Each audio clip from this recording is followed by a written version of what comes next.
आशिया चषकात आज भारत विरुद्ध पाकिस्तान सामना दुबईत रंगणार। हाय व्होल्टेज सामना। आजचा सामना कोण जिंकणार याची उत्सुकता। भारत पाक सामन्यावरून ठाकरेंची शिवसेना आक्रमक। माझं कुंकू माझा देश म्हणत ठाकरेंची शिवसेना रस्त्यावर। ठाकरेंची शिवसेना पंतप्रधान मोदींना पाठवणार साडी चोळी। माजी महापौर किशोरी पेडणेकर सिंदूर सोबत ओटी भरलेला बॉक्स पंतप्रधान यांना पाठवणार। काँग्रेसचाही भारत पाकिस्तान सामन्याला विरोध। शहीदांच्या रक्ताची किंमत मोदी सरकारला नाही का, यशोमती ठाकूर यांचा सवाल।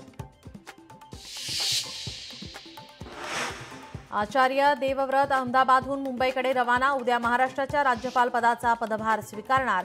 उद्या सकाळी 11 वाजता राजभवनात शपथविधी सोहळा। माजी उपसरपंच गोविंद बर्गे गोळीबार प्रकरण। आत्महत्येसाठी वापरलेले पिस्तूल बर्गेंचं नाही, पोलीस तपासात माहिती उघड। पिस्तूल कुणाचं, पोलीस तपास सुरू।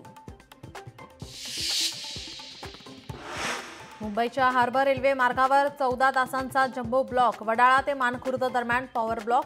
काल रात्री 11 ते आज दुपारी 1:30 पर्यंत ब्लॉक। पनवेल मानखुर्द पनवेल दरम्यान विशेष लोकल फेऱ्या सुरू। राज्यात पाऊस पुन्हा सक्रिय। मुंबईला आज पावसाचा ऑरेंज अलर्ट। रायगड जिल्ह्यात अतिमुसळधार पावसाचा इशारा, तर ठाणे पालघर रत्नागिरीलाही मुसळधार पावसाचा अंदाज। लोकशाही मराठी ऐका, पहा, जागरूक रहा।